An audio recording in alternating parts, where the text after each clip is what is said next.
Muito boa noite a todos, 9:02, estamos no ar, nesta noite para a terceira live em sequência, com o intuito de dar continuidade à formação que nós estamos propondo pela série Iota Unum, nenhum só J, São Mateus 5,19, será tirado da lei sem que tudo se cumpra. A fé católica é indefectível, é indestrutível, é imortal. E não há nenhum tipo de ataque, de heresia, ou mesmo o quadro mais drástico no qual nós já estamos, que é o quadro de apostasia, que irá fazer sucumbir a Santa Igreja, funestar a Santa Igreja, que é obra-prima de Nosso Senhor e que continua a redenção na história. Enviem este link para outras pessoas, para que aproveitem bem.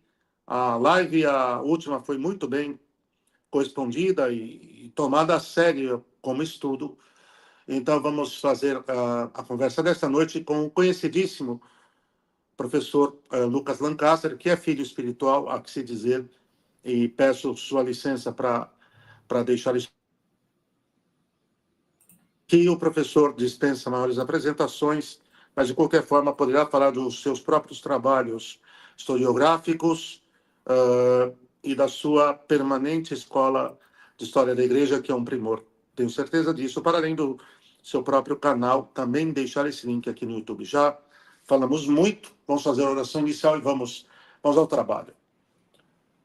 Em nome de Patris et Filii et Spiritus Sancti. Amém.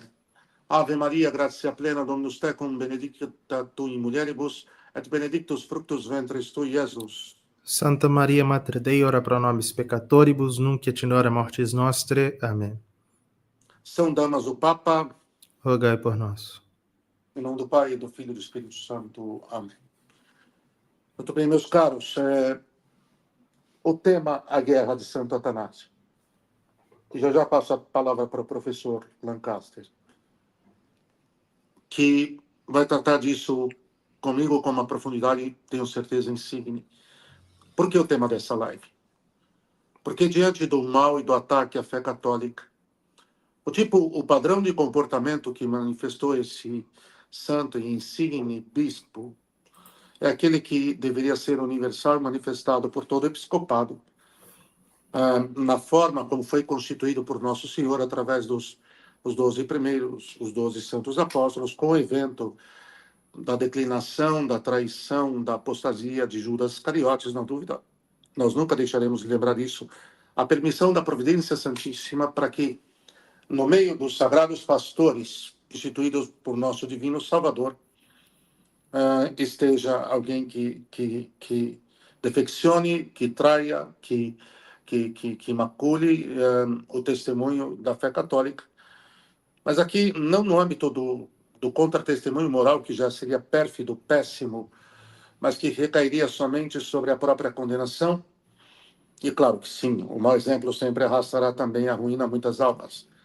Mas o problema é que quando se altera o conteúdo da fé revelada, ou se quer alterar, porque ela é inalterável em si mesma, mas quando na sua transmissão existe a malícia de querer alterar aquilo que Nosso Senhor deixou, a coisa se torna muito mais grave, porque a via de acesso ao céu está sendo alterada.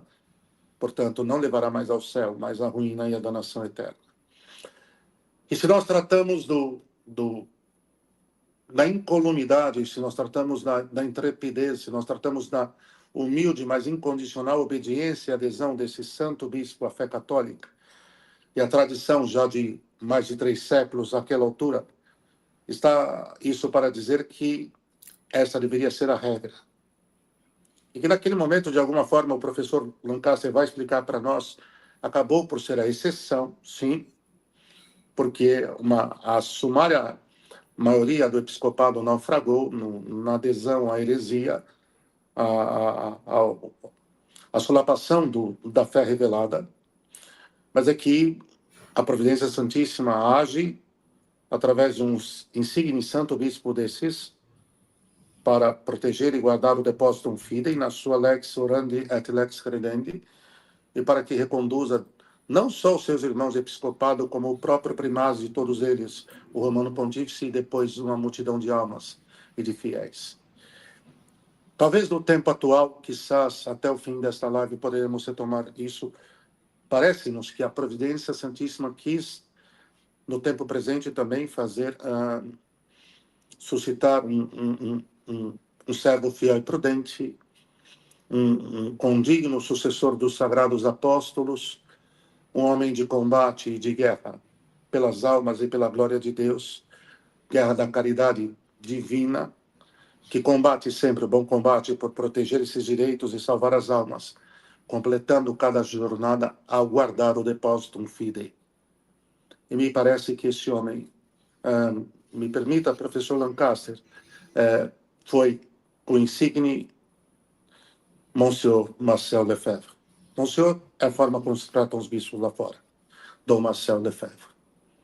Qual, quizás, um novo Santo Atanásio do século passado, do século XX, que terá marcado a história, e que a história futura, a história da Igreja, portanto, só pode ser história da Igreja, dirá o que de sagrado e importante foi o testemunho e a contumácia santa e nobre desse insigne bispo ao proteger a fé, mas não é sobre ele hoje o tema. Eu só estou espelhando porque vejo uma espécie de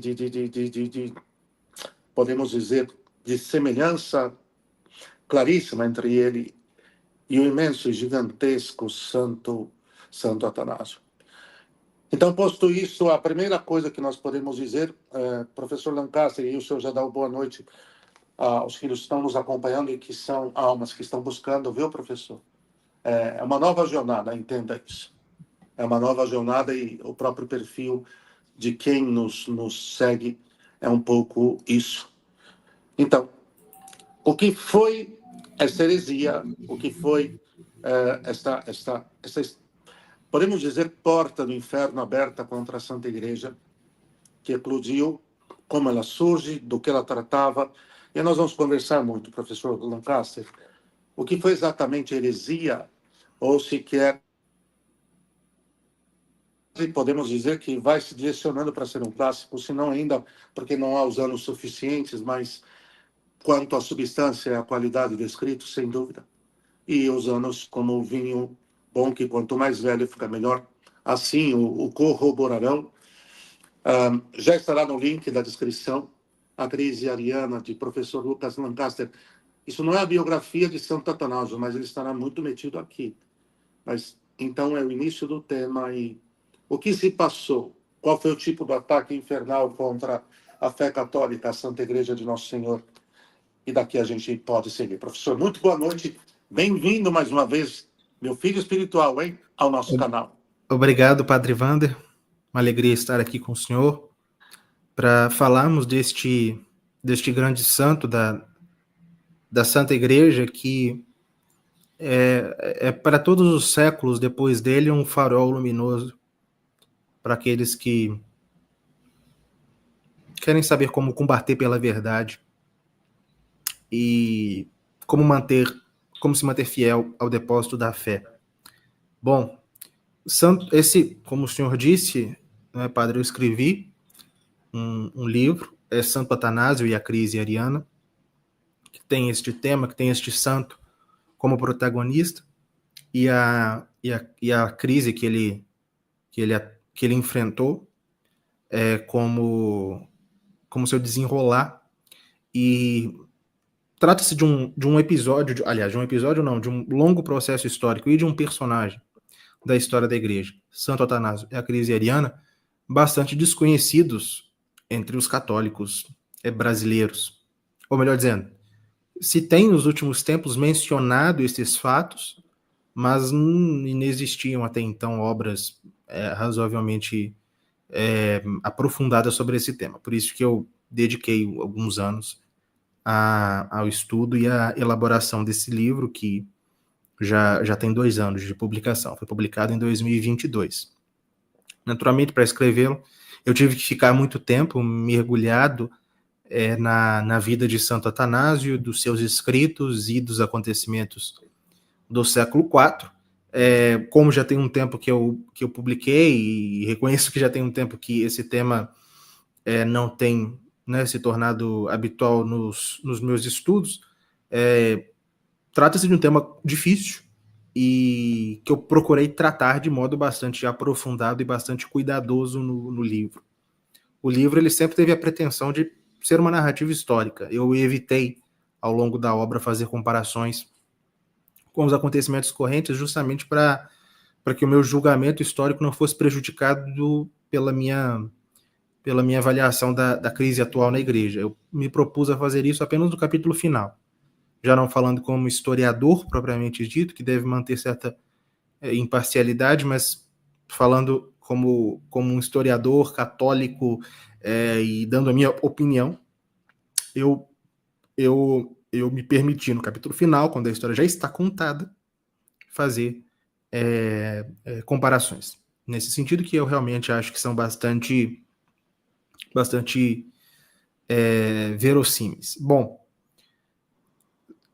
a heresia ariana, ou melhor dizendo, a crise ariana, que foi uma das piores tormentas que a igreja enfrentou na sua história, foi uma crise motivada por uma heresia, que foi o arianismo.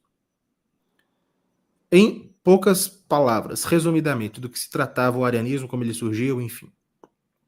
O arianismo ele surgiu praticamente no dia seguinte ao fim das grandes perseguições romanas. A era das perseguições terminou em 313, com o Edito de Milão. Tudo bem que ela continuou um pouco no Oriente, sob Licínio, mas se nós quisermos encontrar um marco, em 313 a perseguição acaba. Pouquíssimos anos depois, em 318 ou 19, ou seja, nada histórico, Ário, que era um padre já idoso de Alexandria, já com um histórico bastante complicado na sua vida eclesiástica, ele já havia aderido ao longo da sua vida a um partido cismático, um partido meleciano, e por isso foi excomungado pelo seu bispo, que foi São Pedro de Alexandria, e que depois, declarando-se arrependido, havia sido reintegrado às suas funções, enquanto pároco. Ele era pároco de uma igreja, paróquia de Belcales, em Alexandria. Era, segundo se dizia, um homem bastante talentoso nas artes liberais, aquilo que um dia seria chamado artes liberais, obviamente, um lógico e um dialético bastante capaz, homem asceta, um homem que até impressionava pela sua aparência austera, um grande pregador, um orador exímio, mas um homem corroído pelo orgulho. Era um homem que desejava, em primeiro lugar, ele queria ser bispo. Ele queria ser bispo de Alexandria.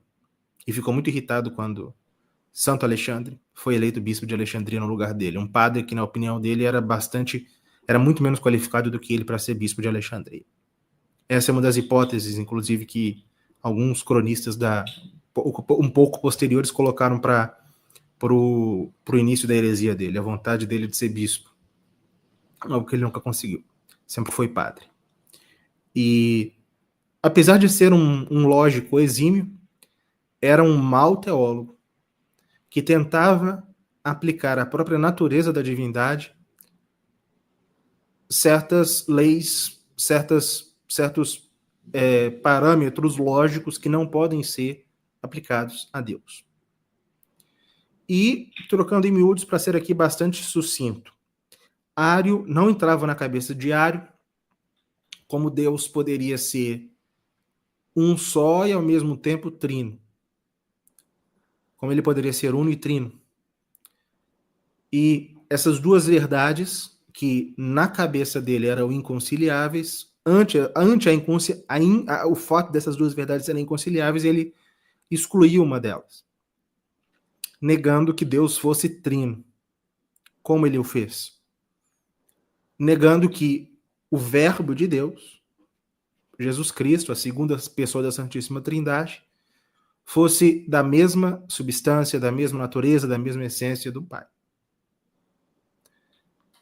Nós aqui, ocidentais, geralmente traduzimos a heresia de Ário como Ário dizia que Jesus não é Deus. No final das contas era isso, rigorosamente isso, mas ele não colocava dessa forma. A linguagem dele era muito mais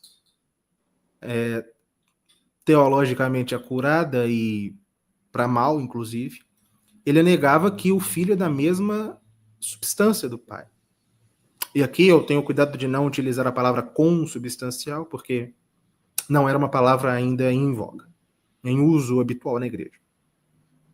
Eu uso aqui a expressão não era da mesma substância por razão até cronológica. Mas ele dizia que nosso Senhor Jesus Cristo é dotado de uma natureza criada, inferior à natureza do Pai.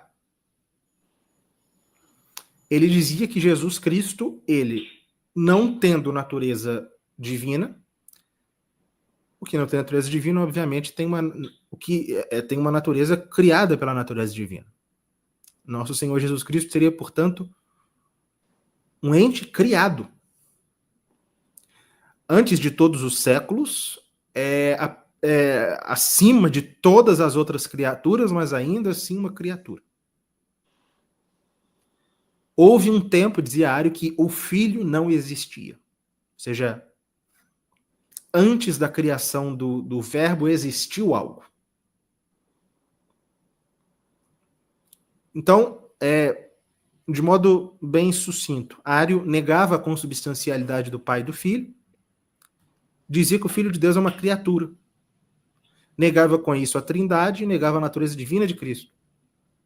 E, claro, isso seria desdobrado, inclusive por Santo Atanásio, nos combates que faria ao arianismo.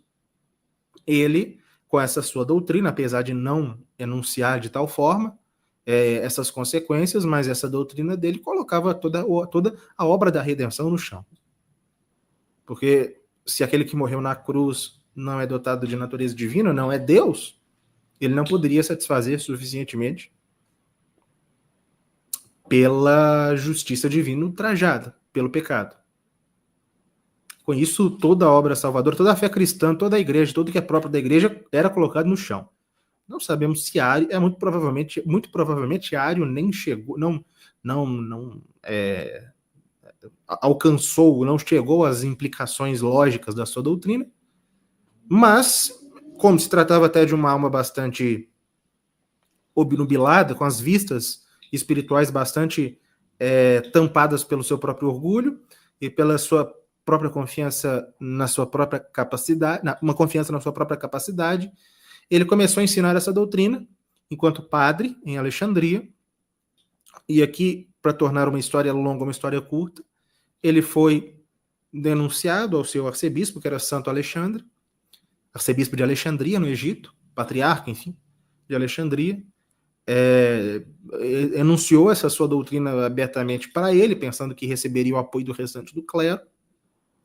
Santo Alexandre, assustado, convocou um concílio regional de 100 bispos egípcios, perante o qual Ario foi chamado a se explicar. E Ario voltou, repetiu tudo aquilo, e a exceção de 2 bispos, que se mostraram apoiadores de Ario até o final da sua vida, aquele primeiro concílio em Alexandria, em 321, excomungou Ario. Esse foi o início da crise ariana. Aquilo que teria começado como uma querela doutrinária na diocese de Alexandria, algo infelizmente bastante comum na igreja do Oriente daquele tempo, vai se espalhar, porque Ario, sendo excomungado, vai embora de Alexandria para junto de bispos que haviam recebido uma formação teológica semelhante à sua e que se mostrarão seus apoiadores desde o início. Então, o que a princípio seria um problema dentro da arquidiocese de Alexandria se tornou um problema para toda a igreja, porque houve desde o início bispos que deram apoio a ele. Inclusive, o arianismo, apesar de ser a doutrina de um padre, ser uma heresia de um padre, ao fim e ao cabo se trata de uma heresia de bispos, porque se não fossem os bispos a sustentarem doutrinária e politicamente Ario, essa heresia nem sequer teria saído de Alexandria. Então, de modo bem sucinto, é isso. Muito bem. Professor Lancaster, uma coisa que fica claro para nós, Lucas, todos os ataques que aconteceram, principalmente ali nos 8 primeiros séculos, e que foram enfrentados pelos chamados 7 primeiros grandes concílios cristológicos, os 3 de Constantinopla, os 2 de Niceia, Éfeso e Calcedônia, sem ordem cronológica, mas totalizando os 7. No fundo, por mais que nós tenhamos, por exemplo, uma heresia que atacou a divindade da terceira pessoa da Santíssima Trindade, ou um mistério trinitário, ou uma heresia que tenha atacado a maternidade divina. Não, mas na verdade é porque Macedônio, que é o defensor dessa heresia, era ariano. Então, é aqui que queria chegar. Que você foi muito feliz agora, muito cirúrgico. Aqui que eu queria chegar. Todas essas heresias são cristológicas. Todas elas. A própria heresia de Nestório contra a maternidade divina é contra o Verbo eterno feito homem. Quer dizer, as grandes heresias que os 7 primeiros concílios, os grandiosos concílios cristológicos atacaram, são concílios cristológicos, para defender o mistério, a plenitude do mistério, da revelação do mistério de Deus. Então não tem nada disso. De ter nós. A mentira, ela se multifaceta, a verdade é una e simples e una de si mesma. A verdade, ela é simples e una de si mesma. Então ela vai se replicando de forma inconfundível, imutável, invariável, e vai, muito bem, estendendo sobre tudo a sua beleza, a sua bondade, a sua unidade. Contrariamente à mentira, que ela tem que ser múltipla sempre para ir se reinventando, para encobrir a sua falsidade. E todas essas heresias, elas eram heresias contra o Verbo feito homem. Eram heresias cristológicas, não há dúvida alguma. Agora, eu digo isso porque nesse momento, eu vou chamar a partir de agora você, meu filho de Lucas, tá bem, professor? Lucas, com todo o respeito que merece alguém do seu quilate, da sua gravidade, como um verdadeiro estudioso e intelectual da área histórica. Mas vamos lá. O que eu estou tentando aqui com o Lucas fazer-nos entender é que, nesse momento, o ataque que está se dando contra a Igreja é contra o próprio dogma católico integralmente, mas é para fazer desaparecer o mistério do Filho de Deus. Toda essa brutal heresia modernista que avassala e que agora, em definitivo, nós já vamos voltar. Não, mas na própria Gênese, permita-me interromper, padre. Claro, a própria Gênese do modernismo, tal como São Pio X denuncia na Pascendi, pior do que o arianismo. Porque o arianismo, ele ainda reconhecia a Cristo uma dignidade, claro, sendo uma dignidade inferior à que ele tem, é claro, ainda será uma dignidade infernal, mas de injusta, mas pelo menos os arianos, eles reconheciam uma dignidade superior a Cristo. Os modernistas, é ético, mas os modernistas o transformam num homem mais puro. Somente homem, obviamente. Só homem. Então, se o arianismo ainda tinha pelo menos uma aparência de respeitar a dignidade de Cristo, o modernismo o reduz a meramente a dignidade humana. Mas aqui no fundo, Lucas, quer dizer, São Pio X dizia na Pascendi, o modernismo é o compêndio de todas as heresias que vieram antes dele. É a apuração do mal.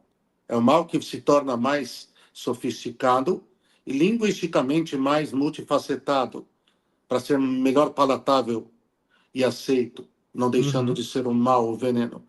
E no fundo, é essa coisa de tornar Nosso Senhor, dar a ele somente o reconhecimento de uma criatura digna, porque aí se nivela por baixo, ele é só mais um dentre tantos outros líderes religiosos que trouxeram alguma proposta de algum bem para a humanidade, e muito bem, nada mais do que isso.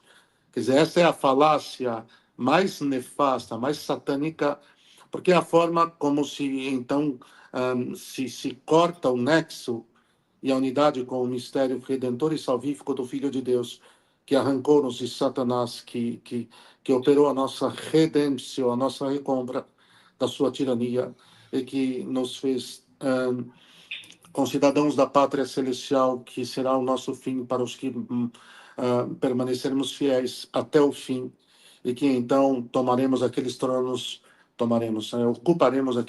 que ficaram vazios com a queda de Lúcifer e seus sequazes, os anjos decaídos. Mas então, Lucas, nesse momento a crise se espalha, nesse momento que eu digo o século IV, ela vai se alastrando. Uma parcela significativa de um episcopado que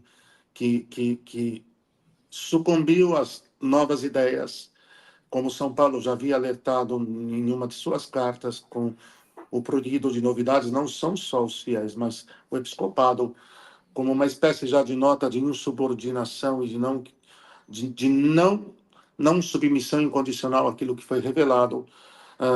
E aqui entra mais uma vez a nota do orgulho, da miséria, do orgulho que quer fazer-nos como se nós fôssemos deuses de nós mesmos. E naquele momento, diante da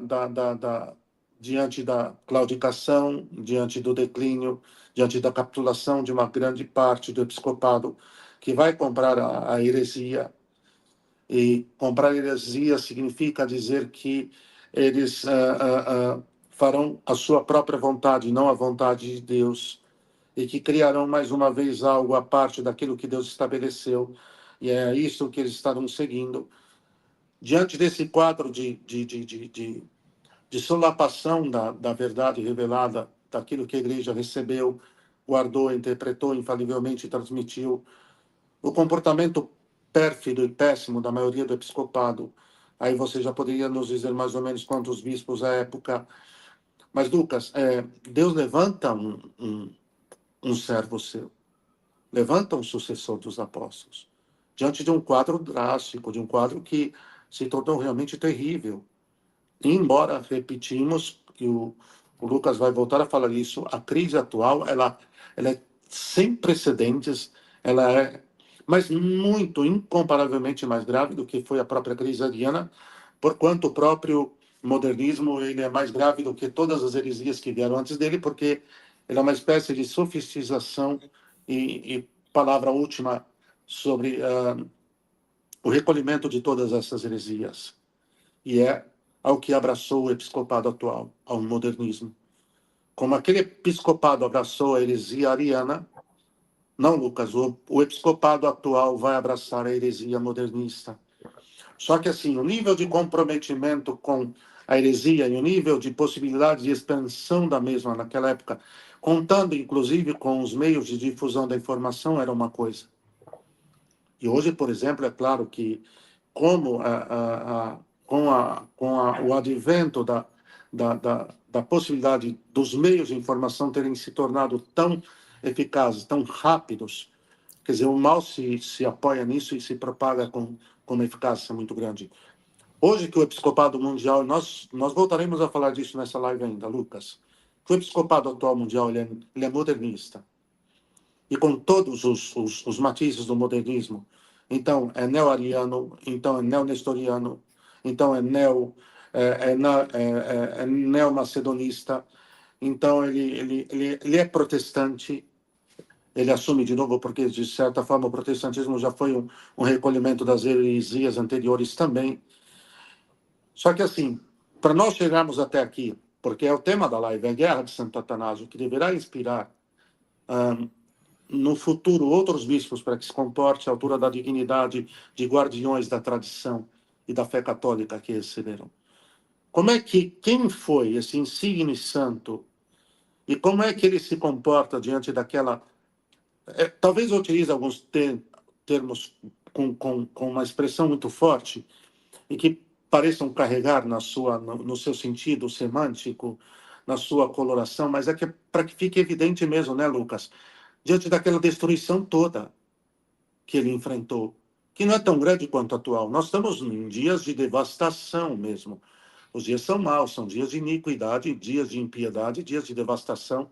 Você é inclusive, com todo o seu alcance em história também medieval, Lucas, se viu o episódio, depois se pode até dar uma palavra, nós vamos falar muito nesta noite ainda sobre a reinauguração de Notre-Dame de Paris, que é uma imagem do triunfo, mais uma vez, da Revolução e desse modernismo pestilento que se difundiu e já se impôs. Mas quem foi o santo que Deus suscitou diante desse terremoto, diante dessa destruição? E como é que ele aparece no cenário eclesiástico, Lucas? Eclesiástico naquele momento e eclesial, dentro da hierarquia, dentro do ambiente todo da igreja, eclesiástico e eclesial. E como é que a providência vai se utilizar desse homem? Porque, assim, Lucas, nós hajamos de convir neste momento. Há alguns sacerdotes que estão difundindo nas redes uma figura falsificada de Santo Atanásio, como é próprio dos revolucionários, mesmo ditos conservadores. E, assim, os revolucionários eles só podem fazer duas coisas, porque aí você vai entrar com Santo Atanásio. Ou eles apagam a memória sobre determinado personagem real, que foi importante e que em determinado tempo ilustrou, essa palavra não gosto muito, mas que realizou um papel importantíssimo para combater as trevas e o mal no horizonte da fé e da igreja, porque essa é a história.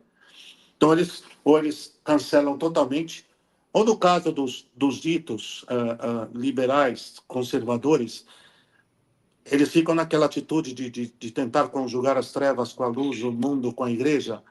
Então, eles ficam naquela atitude de passação de pano, eles ficam naquela atitude de contemporização, eles ficam naquela atitude de permanecer em cima do muro, eles ficam naquela verborreia de língua bifurcada, tentando dizer que é assim, mas não é tanto assim.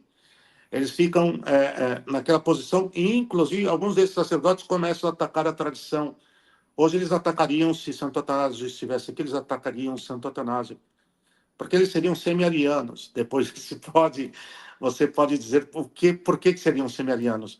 O sacerdote conservador liberal atual, que veste batina, que reza a missa comportadinha em muitos dos casos, mesmo quando muito conhecidos em nossa nação, como nós temos aí um caso específico, esses dias atacou Monsenhor Marcel Lefebvre, tentando fazer parecer Santo Atanásio como um bonachão, que enfiou o rabo entre as pernas, como um cachorro que enfiou o rabo entre as pernas quando o seu dono bateu o pé, e como se ele não fosse um guardião da tradição que entendeu o ataque da heresia e a investida de Satanás sobre a igreja com a porta do inferno aberta, que era essa heresia, e que ele partiu para cima para fechar essa porta, empurrar e trancar essa porta, e teve de proteger a fé católica, mesmo contra a sumária maioria do episcopado, inclusive ao ponto de corrigir o próprio Romano Pontífice com filial delicadeza, mas com soberana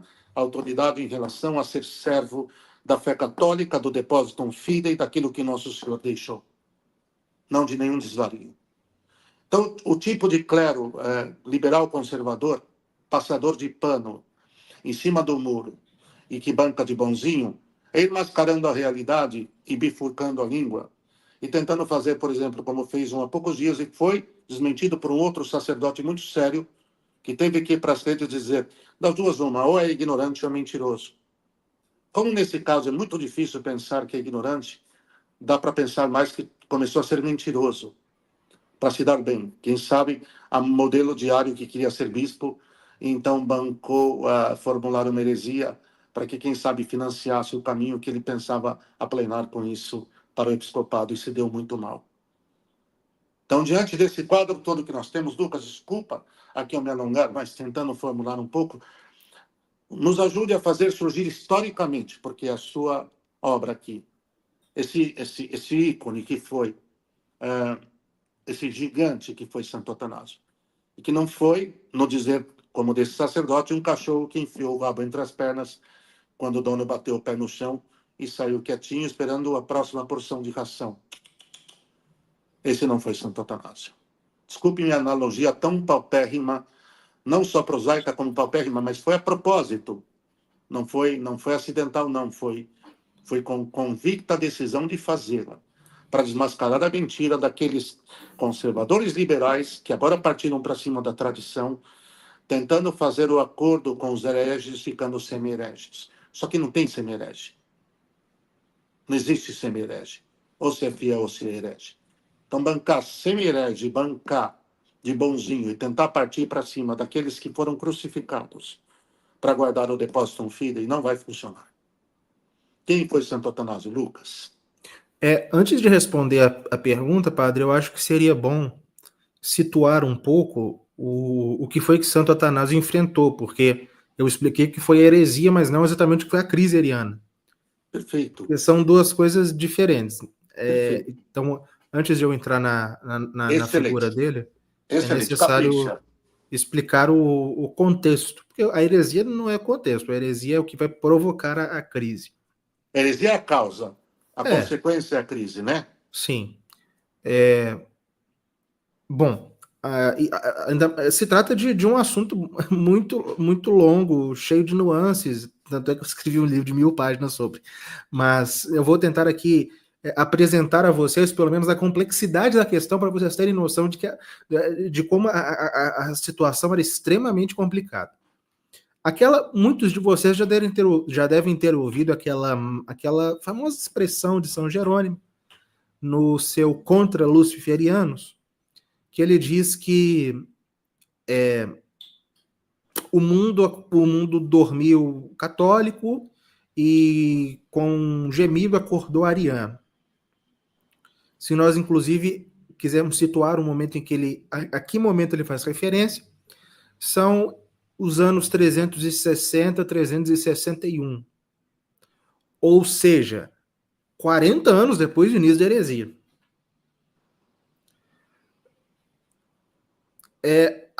Essa expressão de São Jerônimo, ela é mais simbólica do que propriamente uma realidade histórica. O mundo não dormiu católico que acordou ariano. Houve um processo bem perceptível na história. Não estou aqui corrigindo São Jerônimo, até porque ele dá notícia desse processo. Ele simplesmente recorreu a uma expressão hiperbólica para dizer isso. O que eu quero dizer? Bom, desde que Ario começou a difundir a sua doutrina, e houve bispos a sustentá-la, dentre as quais um que é célebre, chamado Eusébio de Nicomédia, bispo de Nicomédia, na Bitínia. Só uma coisa, Lucas, Nicomédia era sede do Império Romano no Oriente? A essa altura era. Ainda não havia Constantinopla. Né? Ainda não havia Constantinopla. Só para situar um pouco. É uma cidade importantíssima, desde Diocleciano, quando ele dividiu o Império Romano, quando da gênese da tetrarquia, em 286, ele escolheu Nicomédia como sua capital. Inclusive, Nicomédia é bem perto do que seria Constantinopla, é bem perto mesmo.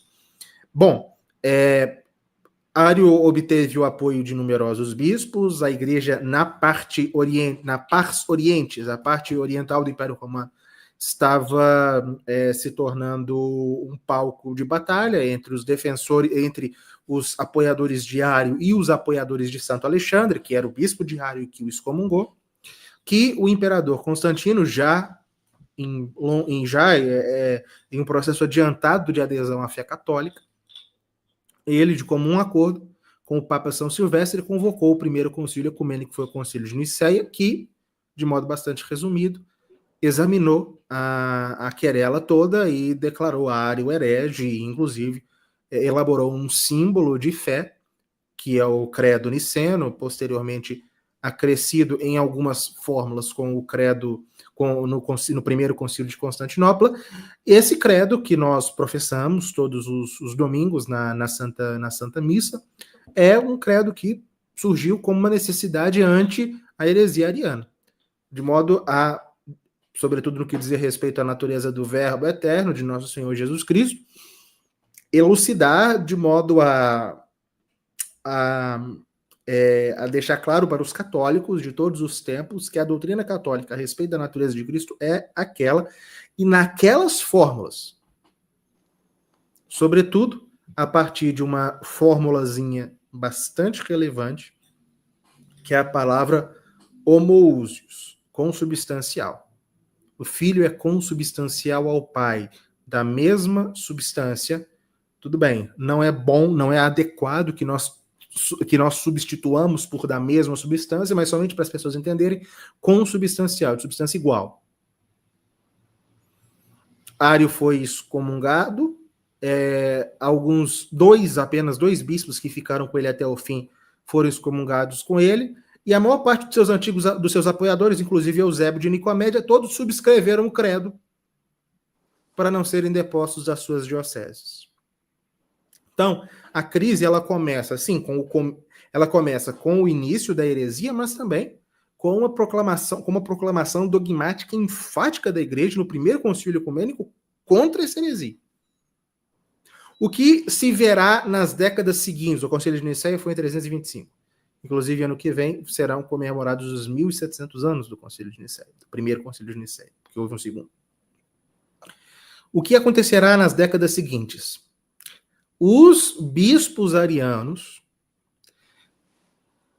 que aparentemente católicos, se dizendo nicenos, farão um esforço para substituir o credo de Nicéia por outras fórmulas de fé. Não necessariamente que declarem o arianismo, a doutrina ariana, de modo claro, mas abolindo aquela expressão que eles reconheciam como, que era justamente a pedra de toque da ortodoxia, mas como anátema para eles, que era o consubstancial. E daí vai surgir, é justamente dessa luta inicial dos arianos contra a doutrina nicena, que vai surgir um partido intermediário, que sem se dizer ariano, inclusive, depois de algum tempo, os partidários das gerações seguintes realmente não se identificariam arianos com sinceridade mesmo. Já não se perceberiam mesmo como filiados ao pensamento diário. Mas, enfim. Mas promoveriam, sustentariam, defenderiam a adoção de fórmulas dogmáticas intermediárias entre o consubstancial de Nicéia e o de natureza diferente de Ário. Haverá, a partir da década de 330, ou seja, poucos anos depois do Concílio de Nicéia, que foi em 325, um esforço destes bispos arianos de, em primeiro lugar, obter o favor do imperador. Eles conseguirão, enganando Constantino e convertendo o seu filho e sucessor Constâncio ao arianismo mitigado. Primeira coisa. Segundo lugar, expulsando das suas dioceses os bispos mais vigorosamente defensores da doutrina nicena.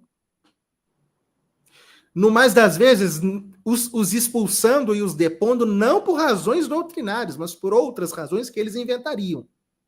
Por acusações, por calúnias, que eles forjariam. E quando as principais dioceses estivessem ocupadas pelos seus, eles começariam a reunir conciliábulos para elaborar novas fórmulas de fé e assim difundir a heresia. Esse é o programa ariano, chamaríamos eusebiano, porque o chefe desse partido é Eusébio de Nicomédia. E isso que vai ser colocado em prática na igreja a partir da década de 330. E eles vão ser tão bem sucedidos que 30 anos depois, São Jerônimo vai poder dizer que o mundo acordou ariano. O esforço foi, sobretudo, em ocupar a igreja e progressivamente substituir a defesa da doutrina do Concílio de Nicéia pelo arianismo, seja um arianismo mais radical, seja versões mais mitigadas do arianismo, porque com o tempo isso é unânime, inclusive é o que se deu, creio, com o próprio modernismo do século XX. Claro. Existe aquela ala mais radical, claro, e aquela ala mais moderada, que no começo fazem até o teatro das tesouras, Mas no momento em que eles conquistam, aí eles se matam. Eles não se entendem mais. Inclusive haverá, o próprio Santo Atanásio reconhecerá isso, que haverá semi-arianos que só precisavam ser, que só precisarão ser elucidados para que eles vejam que estão no erro, não porque eles de fato estavam ali num projeto de difusão da heresia na igreja, enfim. Porque o processo vai ser longo, vão ser centenas, milhares de bispos ao longo de muitas décadas se sucedendo e passando por variadas situações que as coisas elas não vão ser tão simples assim. Bom, e explicado esse contexto, no meio de todo esse turbilhão, há essa figura que domina a história. Não porque ele estava presente na maior parte dos acontecimentos. Obviamente não estava. Mas porque o seu nome estava presente em todos os lugares. Que é Santo Atanásio. Agora, respondendo à pergunta, quem foi Santo Atanásio? Santo Atanásio era o braço direito, um filho espiritual e diácono de Santo Alexandre, que foi o bispo que excomungou Ário pela primeira vez, o bispo de Ário. O bispo de Ário tinha como seu diácono e secretário Atanásio, que à época era ainda um jovem e era uma alma de eleição. Santo Atanásio nasceu no final do século III, talvez em 295, 296. Assistiu na infância a grande perseguição em Alexandria, no Egito. Assistiu a aqueles tormentos que a igreja padeceu sob Galério, sob Maximino Daia, no Egito. E ele aparece na história quando, certo dia, Santo Alexandre, bispo de Alexandria, olhou pela janela de sua residência e viu na praia de Alexandria um grupo de meninos brincando e simulando uma cerimônia que parecia ser o batismo. E ele mandou chamar aqueles meninos, perguntaram o que eles estavam fazendo, e descobriram que o chefe da brincadeira era Atanásio, que ele fazia às vezes de padre, ou na verdade bispo, naquela brincadeira. E o que ia ser uma repreensão, na verdade, se tornou para Santo Alexandre uma iluminação, porque viu naquele menino que estava ali fazendo papel de bispo como uma alma vocacionada. Inclusive, Santo Alexandre chamou o seu clero para ferir o que eles estavam, aquela brincadeira ali. Ele perguntou para o pequeno Atanásio, mas o que foi que você disse quando estava batizando-os? E Santo Atanásio repetiu a fórmula exata do batismo. E chegou-se à conclusão de que aqueles batismos que tinha havido batismo. Que Santo Atanásio não estava brincando. Enfim, então, Santo Alexandre viu naquele menino uma vocação. O criou, o educou, o ensinou em todas as disciplinas encíclicas, mas depois a teologia, o conhecimento da Sagrada Escritura. Santo Atanásio conhecia o Antigo Testamento, o Antigo e o Novo Testamento, as Escrituras inteiras quase de cor. Nós não podemos nos esquecer que Santo Atanásio além de grande bispo e combatente da fé, foi também doutor da igreja. E, além disso, além de ter sido formado por Santo Alexandre, ele passou também uma temporada na Tebaida com o Santo Antão, ainda na juventude. E quando ele retornou para Alexandria, foi feito diácono e braço direito de Santo Alexandre. Então, e quando Santo Alexandre morreu, no ano seguinte ao Concílio de Nicéia, em 326, Santo Atanásio foi escolhido, ainda era jovem, tinha 30 anos, para sucedê-lo. E nas décadas que se seguirão, na verdade serão quase 60 anos, aliás, 50 anos, 50 anos, Santo Atanásio, enquanto bispo de Alexandria, será o grande sustentáculo da fé. aquele em quem os arianos encontrarão o principal obstáculo para a consecução dos seus fins. Um homem disposto a morrer, a dar a vida de verdade, pela doutrina católica, sobretudo, obviamente, porque o que estava em jogo é a altura, pela fé na consubstancialidade do Verbo, pela fé na divindade de Cristo, na Santíssima Trindade.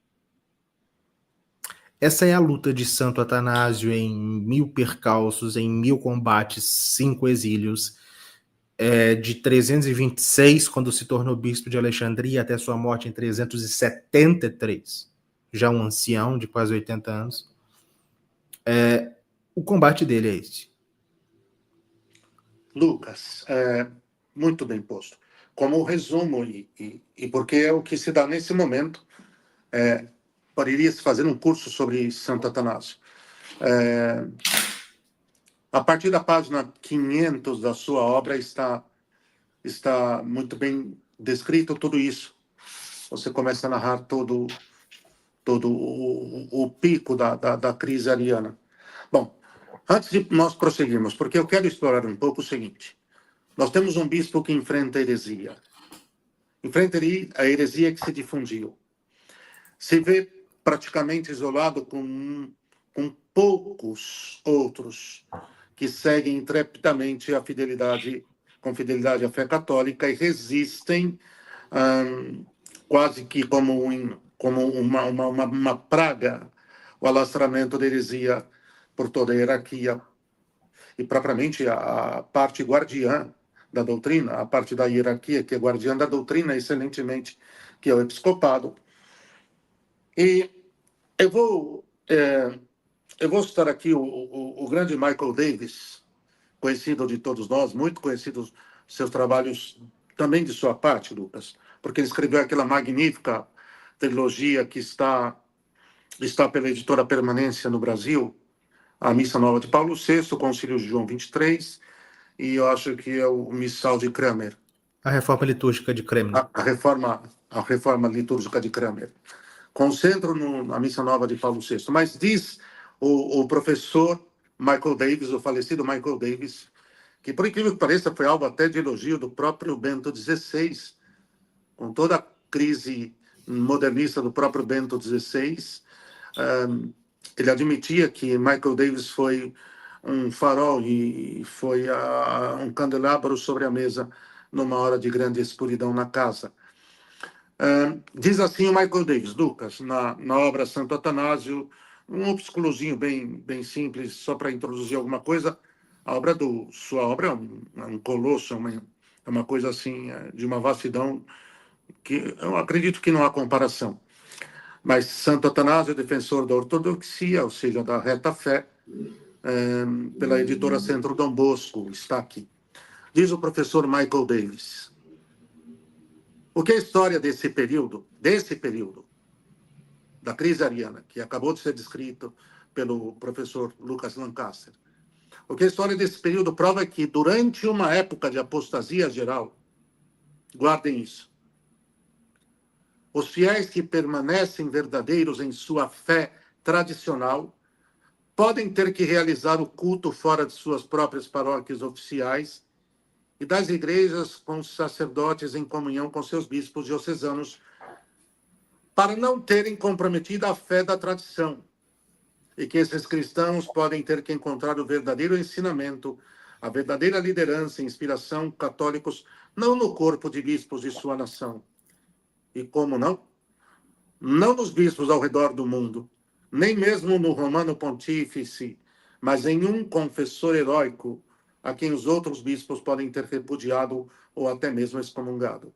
Ele está descrevendo o próprio Santo Atanásio, não Lucas. E o que ele conduziu. E como reconhecerão que esse confessor solitário estava certo e que o Romano Pontífice e o corpo de bispos, não ensinando infalivelmente, estavam errados? A resposta é que eles reconheceriam no ensinamento desse confessor o que os fiéis do século IV reconheceram no ensinamento de Atanásio, a única e verdadeira fé na qual eles foram batizados, na qual eles foram catequizados e cuja confirmação deu a eles a obrigação de defendê-la. De modo algum, tal fidelidade à tradição pode ser comparada à prática protestante de juízo privado. Os tradicionalistas do século IV, olha como Michael Davis os elenca, os que estavam fiéis à igreja de sempre, à fé católica de sempre, ao que Nosso Senhor fundou. Os tradicionalistas do século IV apoiaram Atanásio em sua defesa da fé que haviam recebido. Já o protestante usa seu juízo privado para justificar um rompimento com a fé tradicional. Isso aqui é outra coisa. Santo Atanásio não causou divisão quando adentrou as dioceses de bispos arianos. Ele interveio para preservar a tradição e sustentar a fé dos verdadeiros católicos, como uma resposta legítima à divisão causada pelo cisma desses bispos. A divisão vem do cisma. A lealdade de qualquer bispo deve ser, em primeiro lugar, para com a igreja como um todo. Durante um período de cisma e heresia, seu dever de defender a fé estende-se para além de qualquer diocese. O cardeal Newman ilustra isso demonstrando que Santo Atanásio, Santo Epifânio de Salamina e Santo Eusébio de Samosata, todos ferrenhos oponentes do arianismo, que o Lucas cita em sua obra, inclusive, fizeram ordenações fora de suas dioceses. E no caso de Santo Eusébio, é certo que esse sagrou bispos. Santo Atanásio, escreveu o cardeal, apartado de sua igreja, fez de toda a cristandade o seu lar, de Tréveris até a Etiópia, Tréveris atual, Alemanha até a Etiópia. Isso foi indubitavelmente uma resposta legítima a um estado de emergência ou de necessidade dentro da igreja. Lucas, quer dizer, vamos falar um pouco agora como que esse insigne doutor, como ele lidou com as perseguições que sofreu, quais foram. E aqui, para o sacerdote que disse que Santo Atanásio foi como um cachorro que pôs o rabo entre as pernas e baixou a cabeça ante o batido de pé do seu dono, o que é uma farsa. Sim, e que não fez como outros bispos saíram ordenando outros bispos. Isso é de uma mentira, isso é de uma malícia, porque se tiver caráter, vai vir a público dizendo eu subterfugiei, não, eu simplesmente falseei a verdade.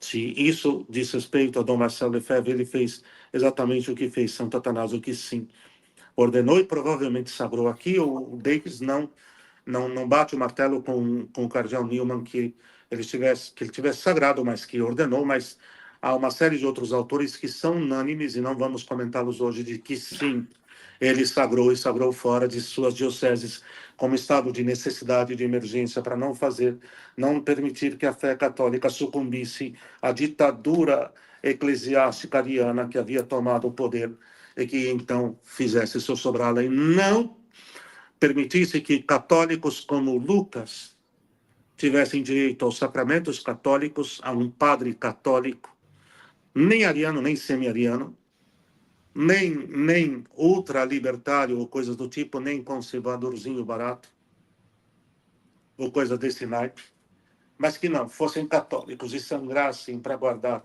a fé, combatendo o bom combate até a última jornada. Lucas, como esse santo enfrentou tudo isso? Porque, assim, você vai lembrar, ele tomou várias excomunhões, todas não só ilícitas como inválidas. Descreva um pouco para nós. Então, ele não foi esse acordista barato, faceiro, sem fibra, sem fé, sem fidelidade. Isso são os acordistas, isso são os passadores de pano, isso são os conservadores liberais. Isso não foi Santo Atanásio, o tradicionalista de sua época. No fundo, o que o Michael Davis está dizendo é isso, né, Lucas? Que ele foi o tradicionalista de sua época, se nós fizéssemos esse paralelo. Mas como esse gigante enfrentou tudo que sofreu?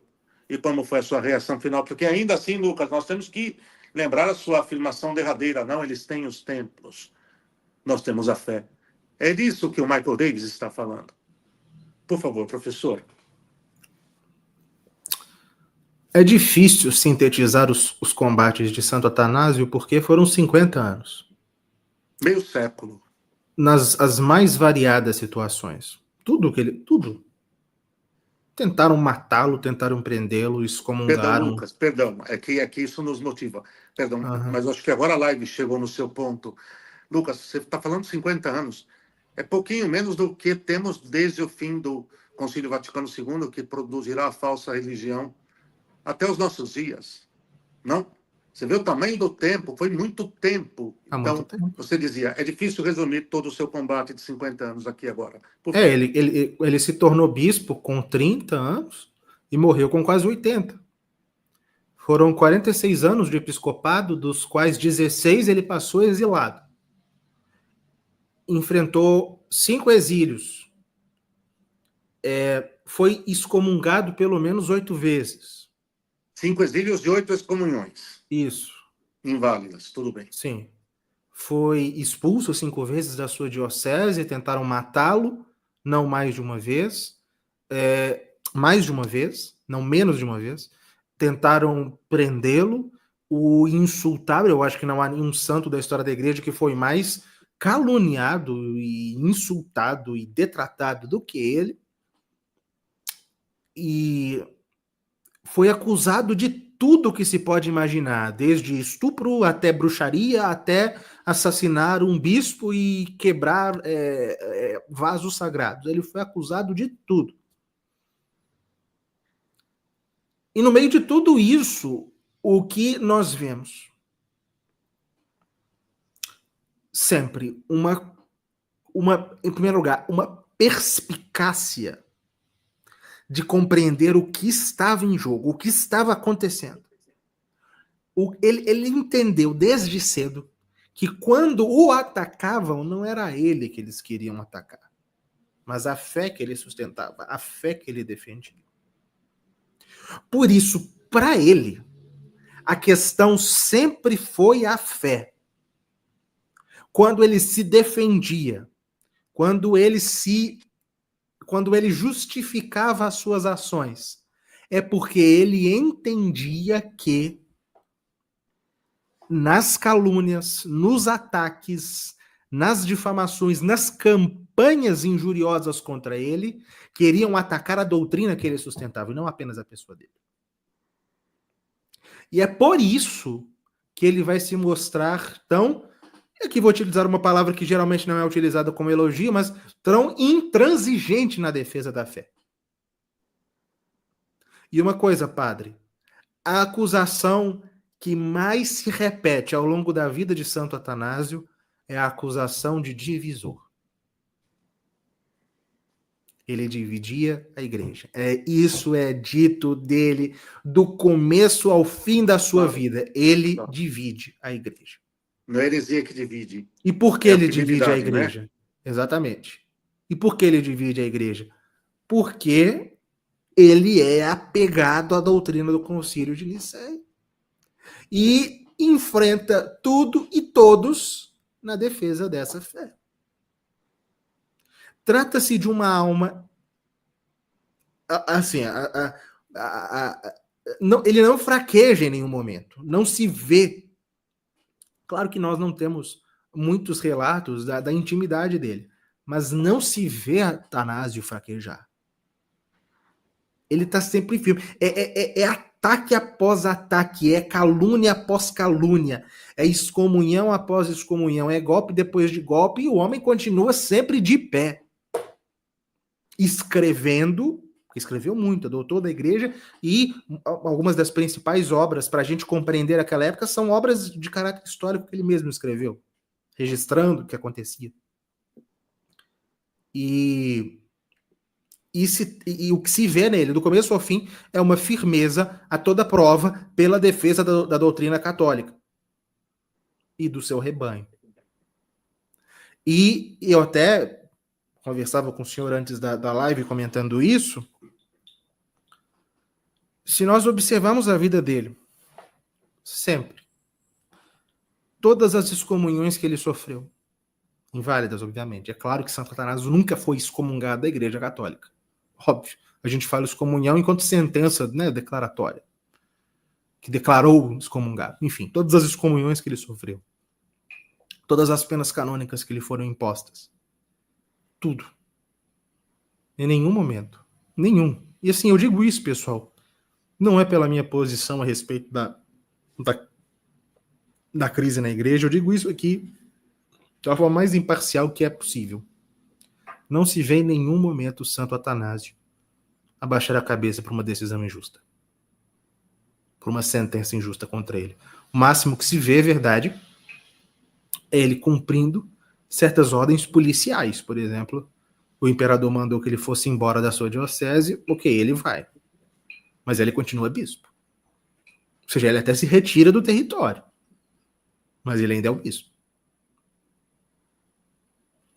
O que aconteceu principal. A própria compreensão dele foi amadurecendo com o tempo. Quando Constantino... Veja, dos 5 exílios, o primeiro foi a Ordem de Constantino. Por quê?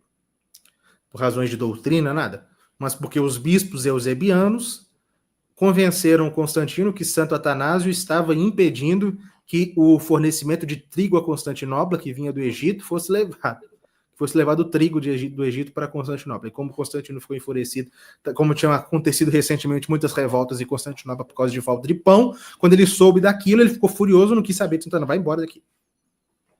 Depois, inclusive, no leito de morte, se arrependeu e pediu para trazê-lo de volta, e os seus filhos trouxeram. Agora, a não ser o cumprimento dessas ordens, digamos, de autoridade policial, que manda que ele saia do território, ou, como é o caso do 2º e do 3º exílio, ele sai para não ser preso, e porque ele sabia que precisava estar vivo. Quando do 2º exílio, na Semana Santa de 340, ele recorre a Roma, ao Papa São Júlio, ele pega um barco e foi para a Itália. No 3º exílio, ele vai no 3º, no 4º, no 5º exílios, ele vai para o deserto. Se esconde no deserto, e principalmente o mais longo e mais paradigmático exílio que foi durante o período mais crítico da crise, que foi o 3º exílio, que durou de 356 a 361, que ele passou viajando pelo deserto, escrevendo, às vezes lhe faltava papel, mas ele continuava mandando mensagens para o seu clero, para os seus fiéis, escrevendo nas paredes das cidades e desaparecendo em seguida para não ser preso. Utilizando os monges, que eram os grandes apoiadores dele no deserto egípcio, como seus mensageiros, escrevendo, exortando os fiéis, o seu clero, os seus padres, os outros bispos. Ele sabia que Lúcifer de Cagliari, por tê-lo defendido no concílio de Milão, havia sido exilado para Palestina. Então ele escreve para Lúcifer de Cagliari para elogiar os seus combates, envia um monge para enviar a Lúcifer de Cagliari as suas missivas elogiosas de incentivo, enfim.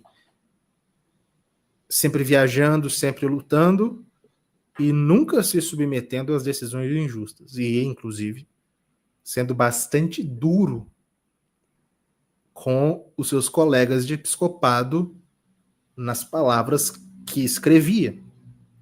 O senhor me permite ler aqui algumas citações com gosto de Santo Atanásio a respeito dos bispos arianos e da heresia, palavras que não são de alma cândida que se submete às perseguições injustas que está sofrendo. Porque Santo Atanásio, ele não estava sendo perseguido por uma implicância das pessoas com ele, mas por causa da fé que ele defendia, e ele sabia que por isso ele não poderia baixar a cabeça. Isso aqui foi dito no seu Historia Arianorum, que foi a história dos arianos, que foi escrito durante o seu 3º exílio, ou seja, durante o período mais crítico da crise. Ó nova heresia, que superaste o diabo em impiedade e atos perversos, pois em verdade é apenas um mal recentemente inventado. E embora alguns pareçam ter adotado explicitamente suas doutrinas, eles as ocultavam e não se sabia que as defendiam. Ou seja, aqueles bispos que defendiam a doutrina ariana, mas não deixavam claro. Eusébio e Ario, como serpentes saindo das suas tocas, vomitavam o veneno dessa impiedade.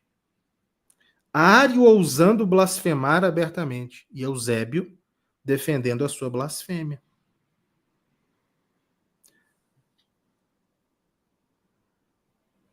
E diz o seguinte: as outras heresias, quando a própria verdade as refuta, costumam silenciar-se, sendo simplesmente confundidas.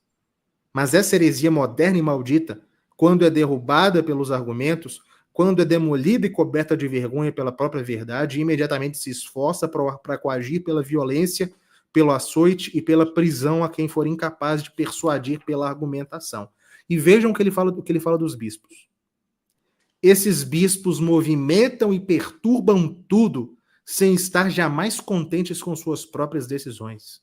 Eles se reúnem a cada ano e colecionam apenas chacota e vergonha, dilacerando eles mesmos o que antes decidiram. Se eles tivessem confiança em suas próprias definições, eles não procurariam segundas definições. Eles rejeitam hoje para imaginar novas que eles trocarão em seguida. Que ele faz referência àquelas fórmulas de fé que os bispos iam criando e substituindo uma pelas outras. Enquanto Pilatos lavou as mãos, vejam, ele está comparando os bispos arianos com Pilatos. Da mesma forma, eles matam os piedosos adoradores de Cristo fazendo novas fórmulas. Mas não poderão nem se esconder nem fugir. Eles continuam sendo seus próprios acusadores. Por suas variações, mostram a incerteza da sua fé. Ou melhor, evidenciam a sua infidelidade e perversidade.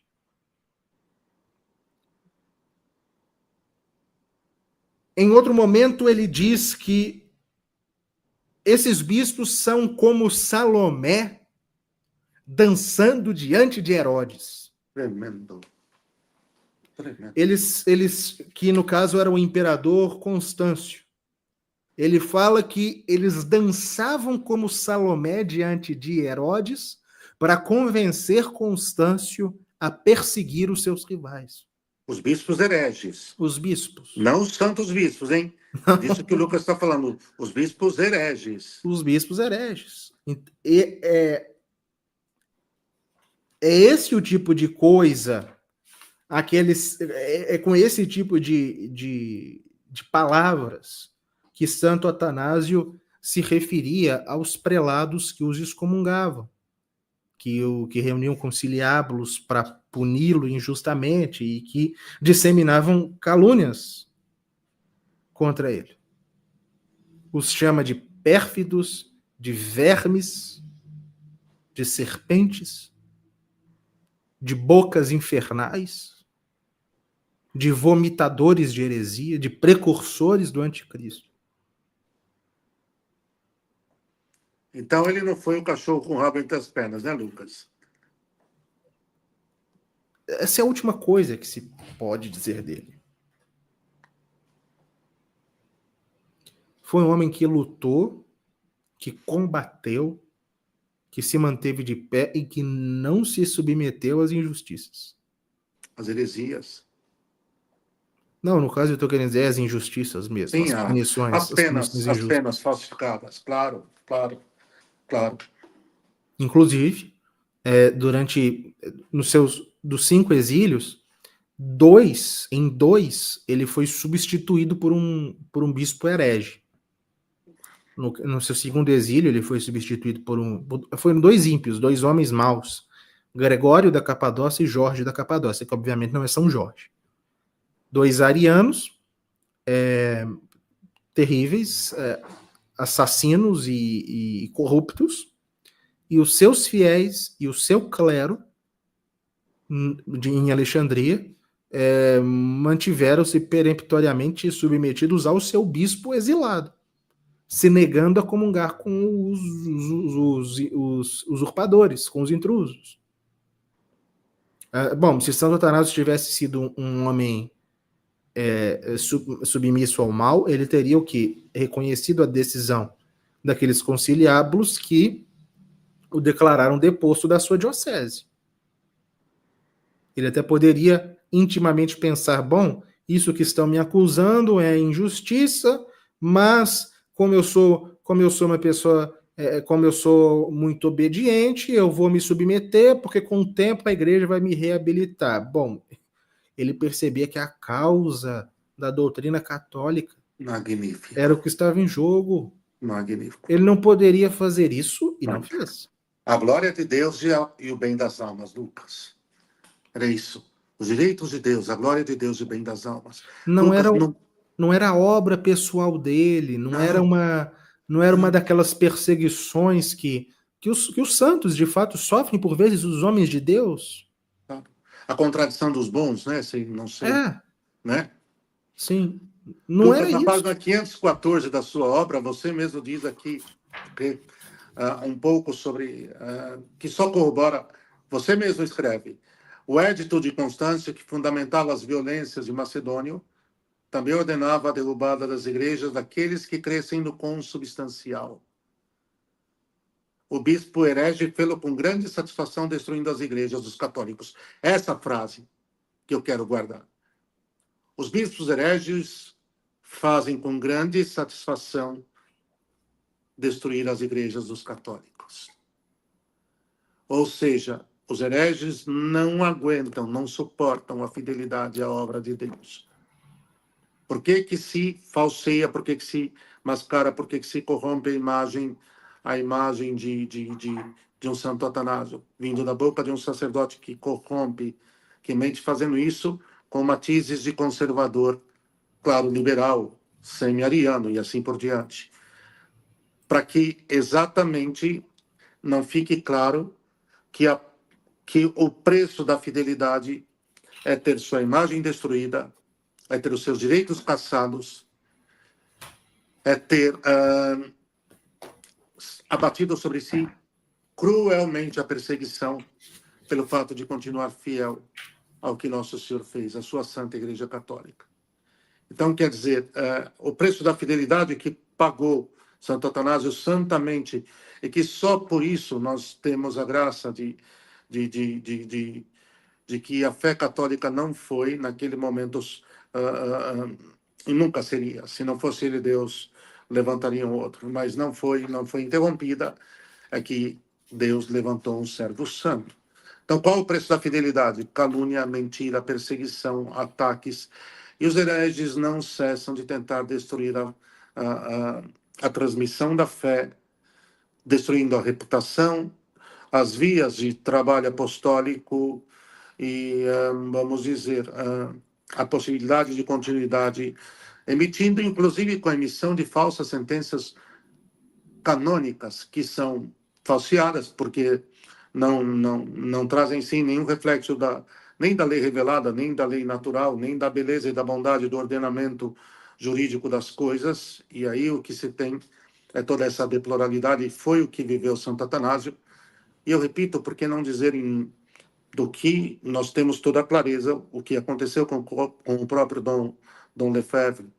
Lucas, se você ainda quiser completar alguma coisa, queríamos avançar, mas talvez você complete e poderíamos dizer, por exemplo, apesar de a maioria ter sucumbido ao erro, às trevas, tal e qual na crise modernista, muito pior atual, nós vamos ter que chegar lá.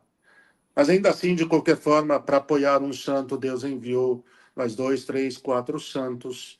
E nós temos santos como Eusébio de Vercelli, Hilário de Poitiers. Talvez você poderia comentar um pouquinho, porque assim, de qualquer forma, naquele momento da nova e terrível crise, nós tivemos o próprio Dom Marcelo Lefebvre, o Dom Antônio Castro Maia, que hoje também tem sua imagem totalmente transformada e alterada, numa releitura imposta, numa narrativa transformada, imposta, mas muito bem, deixemos isso para um outro episódio, senão vai ficar muita coisa. Mas a guerra de Santo Atanásio trouxe o chamado ao combate a outros episcopos, que ainda poucos, mas é que, Lucas, vamos ser sinceros, meu filho, para Deus não há diferença em vencer a guerra com muitos ou com poucos, porque a vitória na guerra vem dele, vem do alto do céu, vem de sua providência. Então, quer concluir, quer ponderar alguma coisa mais ainda sobre ele, o próprio Santo Atanásio, e em que momento dois bispos santos se juntam a ele? Que arco de história, que arco de tempo houve nisso, ou se foi prontamente? E aí a gente já poderia, talvez, começando a fazer os paralelos mais urgentes e imediatos com o que está se passando agora, Lucas. Por favor. Bom, na verdade, e isso é necessário dizer, até por, por justiça aos que combateram pela fé com Santo Atanásio, ele não foi o único. E é porque geralmente as pessoas pensam isso, que foi só ele. E ele teve muito mais durante esse período todo. Ele desempenhou, junto a outros bispos fiéis, o papel de estandarte, de farol que orientava a como agir. Mas a verdade é que nos 60, 70 anos de crise ariana, que até ultrapassou Santo Atanásio no tempo, ele morreu em 373, demoraria ainda um tempo para a crise se resolver, mas ao longo desse período todo, se nós tomarmos o início da heresia, que é lá 318, 319, até o primeiro concílio de Constantinopla, que é em 380, que foi em 81, que foi um marco importante para a resolução da crise, são 60 anos, e houve bispos que foram surgindo durante esse período, ascendendo e morrendo, e que lutaram pela fé. Em primeiro lugar, bom, os que estiveram com o próprio Santo Alexandre na época do Concílio de Nicéia. Depois, aqueles primeiros a serem expulsos das suas dioceses nos primeiros ataques arianos da década de 330.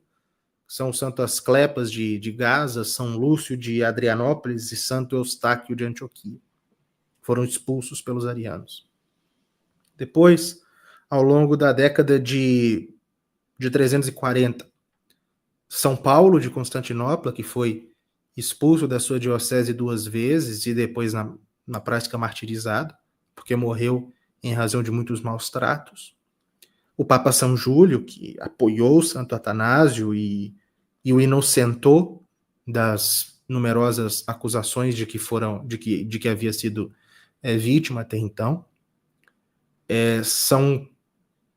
São Maximino, bispo de Tréveres, que recebeu Santo Atanásio no seu primeiro exílio.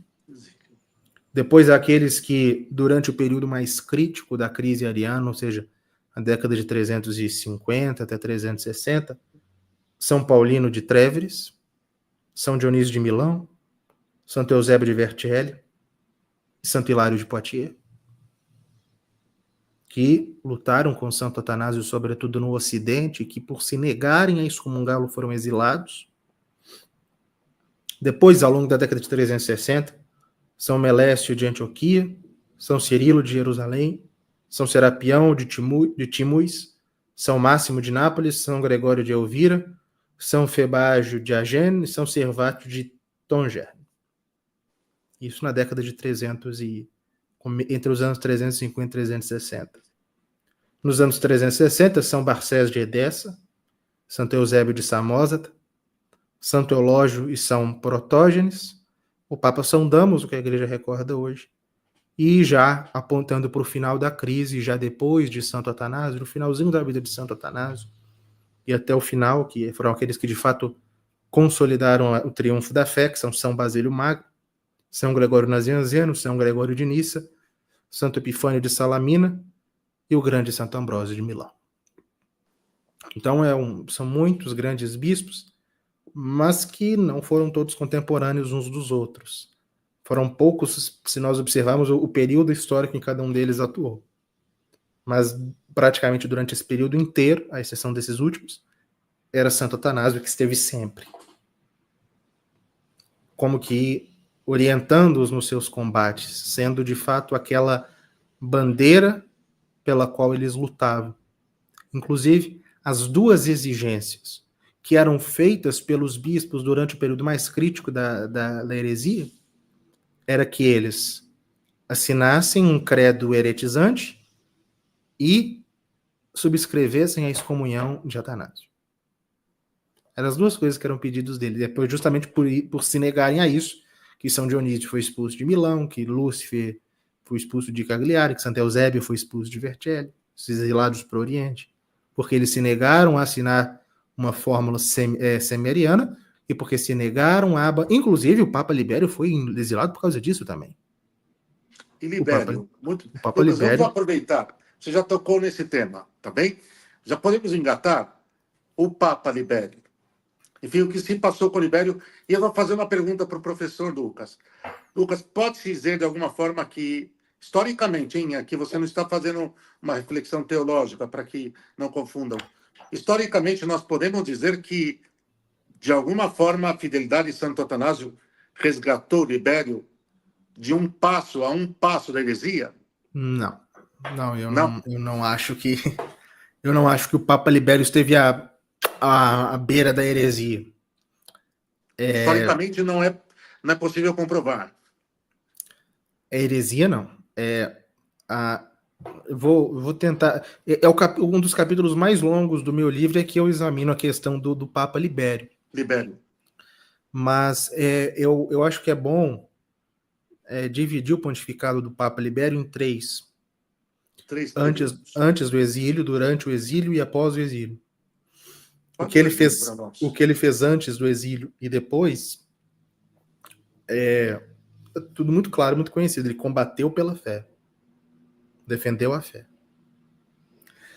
As palavras do Papa Libério ao imperador Constâncio, em Milão, em 356, quando Constâncio mandou prendê-lo e levou-o a Milão para obrigá-lo a excomungar Santo Atanásio e a comungar com os bispos arianos, o diálogo que se preservou, eu até transcrevo inteiramente o diálogo no meu livro, acho que foi Teodoreto que registrou, trata-se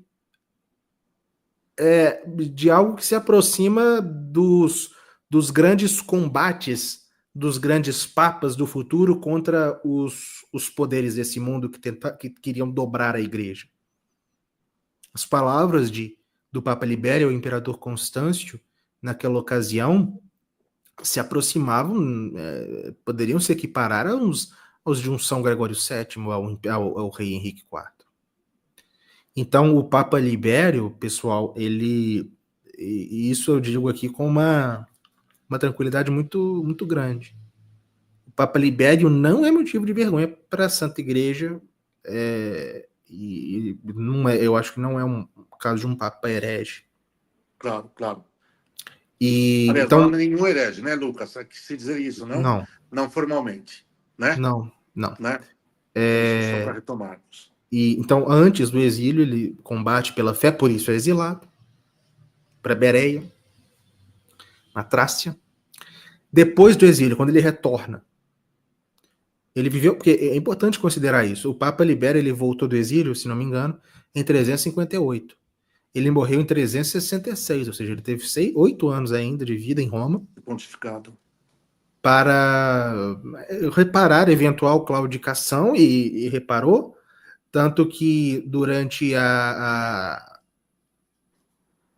o próprio, quando ele pôde voltar a Roma, e os homens do imperador Constâncio, que havia permitido que ele voltasse, iam exigir dele que ele subscrevesse a fórmula arianizante do concílio de Rimini e Seleucia, ele se escondeu nas catacumbas para não assinar. Então, por que Libério é uma figura aí complicada? Se se trata de um homem que combateu pela fé? Porque durante o seu exílio, ele ficou exilado entre 357 e 358. durante o seu exílio, ele, hipoteticamente, isso aqui é minha opinião, é autêntico, na minha opinião isso aconteceu, ele teria cedido às pressões e, em nome da paz na igreja, para poder voltar a Roma, ele concordou em assinar uma fórmula que não previa o consubstancial. A fórmula semi-ariana. Eu já sei que vai ter um tanto de gente aqui fazendo react ao que eu estou falando. Essa é a conclusão a que eu cheguei. Sim, eu não tenho. Igual eu estou falando, eu não acho que a questão do Papa Libério. Inclusive, eu faço essa ressalva no meu livro. Eu acho que nesse ponto o Michael Davis ele erra na mão. Sim. Porque eu não acho que a questão do Papa Libério é bandeira ariana. É para dizer, é um Papa herege. Não. Certo? Mas é o caso de um Papa que claudicou, eu creio. Posso estar errado? É óbvio. Óbvio. Se quiserem, né, se examinarem, não é examinar o que eu estou falando aqui, examinar minha obra escrita. O capítulo de mais de 100 páginas é o que examina a questão. Aqui eu simplesmente estou enunciando. Me mostre no que eu estou errado. Talvez eu esteja. Me corrijo, se eu concordar. Mas eu creio que durante o exílio, o Papa Libério talvez fez alguma coisa que não deveria ter feito e por isso pôde retornar para Roma. A questão e isso o próprio Santo Atanásio registrou. Aí eles negam, aí eles vão dizer que essas duas citações de Santo Atanásio, se não me engano, no História dos Arianos e no Discurso contra os Arianos, teria sido interpolação, teria enfiado aquilo ali. Eu provo que isso não é possível, não faz, né, ou pelo menos não é verossímil que isso tenha acontecido. Enfim, eu procuro ser bastante preciso na análise e desapaixonado, mas eu concluo que o Papa Libério ele claudicou na medida em que ele parou de defender como defendia o credo niceno, mas que ele não aderiu à heresia. Isso não. Sim. Isso seria absurdo dizer.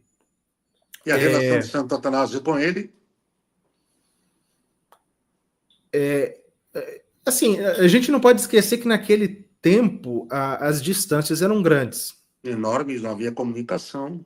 Não havia comunicação. Ainda mais considerando que Santo Atanásio, enquanto isso acontecia, estava exilado no deserto do Egito. Claro. Então, mas houve relação entre os dois depois da morte do imperador Constâncio, que foi o imperador ariano mais furibundo ao lado de Valente, mas foi o que causou mais danos. Eles trabalharam juntos, Santo Atanásio e Libério. O Santo Atanásio, depois desse período mais dramático, reuniu um concílio em Alexandria para decidir o que fazer com os bispos que haviam assinado fórmulas semerianas e queriam ser reintegrados na igreja. Adotou medidas assim, pastorais bastante moderadas, adequadas para receber essas pessoas na igreja. O Papa Libério achou bastante válidas aquelas decisões que Santo Atanásio tomou e reuniu um concílio em Roma para fazer a mesma coisa. Então, eles trabalharam juntos. No final da sua vida, em 366, Libério teve a alegria de ver muitos bispos semerianos retornarem para a igreja, foram até ele para pedir a prestarem comunhão com ele, né? Ou seja, com a fé católica. Então, se o Papa Libério fraquejou, ele não morreu de modo algum. Claro. Como até por isso que, de algum modo, a crise atual é muito pior, né? Naquele tempo. E além de Libério, houve, antes de Libério, que foi o Papa São Júlio, o antecessor de Libério, que foi São Júlio, e o sucessor de Libério, que foi o Papa São Damaso, que a igreja comemora hoje, foram grandes combatentes da fé também. E, enfim, então, se Libério fraquejou, mais da sua vida, ele... Acho que é questão de justiça dizer isso. Claro. Morreu católico. Ah, com certeza. Morreu católico, né? Lucas, então, talvez para irmos caminhando, para fazermos um fechamento. Os paralelos da crise ariana com a crise atual, no que tange a responsabilidade do episcopado, e quando Deus, por exemplo, suscita um bispo santo, aqui sem valoração, acredito que um bispo que realmente procurou viver santamente e combater ardentemente na defesa dos direitos de Deus e sua Santa Igreja pelo bem das almas, aplicando a Lex Suprema Ecclesiae, salvação das almas, num paralelo com a crise atual e a responsabilidade dos bispos. Historicamente, qual é essa última reflexão que você poderia nos trazer? E para onde você acredita que, num flash histórico aqui, sem escatologismos, sem extraordinariedades, mas num fechamento desse quebra-cabeça historicamente, o paralelo do comportamento dos bispos em relação a Santo Atanásio e a responsabilidade com tudo que está acontecendo e para onde a coisa tende daqui até pelo menos aí os próximos anos. Como é que você vê isso historicamente? Bom, o fato é que em qualquer época as coisas vão bem ou mal na igreja por causa dos bispos, né? Vai bem por causa deles e vai mal por causa deles. Raramente as coisas vão bem ou mal apesar deles. Afinal de contas, são eles que Cristo constituiu como os seus pastores no sentido mais essencial do termo. Mas eu acho que de todas as comparações que se podem fazer entre aquela época e a nossa, e a crise que ainda estamos vivendo, porque a crise ariana durou uns 60 anos. A nossa já tem lá seus 60 anos e não está nem um pouco perto de acabar.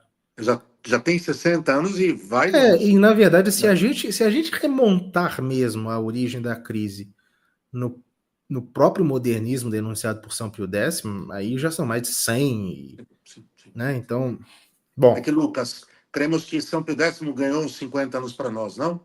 Ele ganhou, mas ele já estava numa crise, né? Sim. Ele estava lá combatendo. A infiltração já vinha. Ele estava lá combatendo, mas a crise já existia. Isso que os historiadores até falam de crise modernista, mas eu não gosto dessa expressão porque se refere a um período como se a crise tivesse acontecido só lá no pontificado dele. Mas não é o fato, não é a verdade. Bom, eu acho que uma das coisas que foi de fato a contemplação de um fato, quando eu fui estudando e elaborando meu livro, foi o modo como a heresia ariana ela foi se adaptando, se transmutando, e os partidos dentro do partido ariano eles foram assumindo contornos ao longo do tempo de modo bastante semelhante ao que aconteceu com o modernismo do século XX. Se nós tomarmos o modernismo denunciado lá por São Pio X, na Pachende, denunciado e condenado na Pachende, e em tantos outros documentos, sobretudo o Lamentabile, que é os sílabos do modernismo, assim como tem os sílabos de Pio IX, que é os sílabos do liberalismo, tem os sílabos do modernismo, que é lamentável, que foi um decreto do Santo Ofício que São Pio X... Não foi da pena dele, mas ele apôs o seu selo. Se nós tomarmos aquele modernismo lá dos primórdios da crise modernista, nós vemos que depois da condenação por São Pio X, ele para permanecer na igreja, assumiu uma feição aparentemente mais católica, que foi a Novela Teologia. Se nós tomarmos a Novela Teologia e Loisy, assim, é claro que não dá para dizer que é a mesma coisa à primeira vista. Não, a Novela Teologia, aqueles pensadores todos lá, eles têm uma preocupação maior de dar uma aparência católica. E o que nós vemos a partir de São Pio X Os modernistas, claro, os piores saíram. Loisy saiu.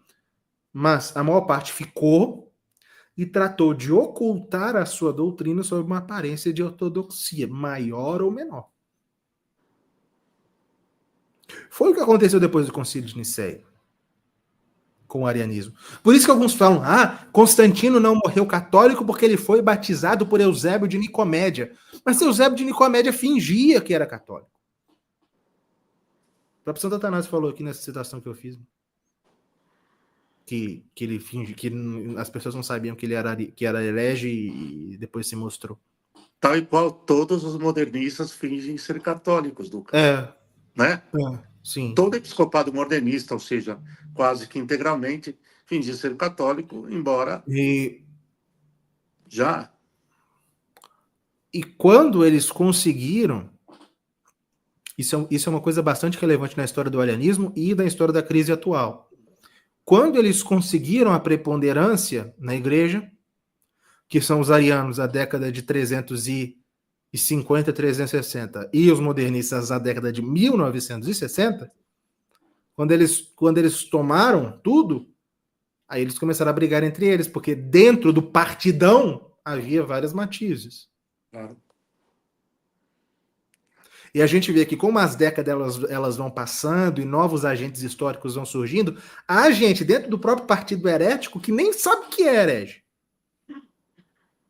Que são os semerianos lá do tempo de Santo Atanásio e os conservadores, né, fundadores da Comune, né? Se a gente até toma depois do Concílio Vaticano II, aquelas duas revistas, como os dois grupos de pensadores que antes estavam juntos, eles passam a figurar em polos opostos, né? Lá a Concilium, né? Que era a mais radical, que é o do povo de Hahn, de Hans King. Mas ambas modernistas.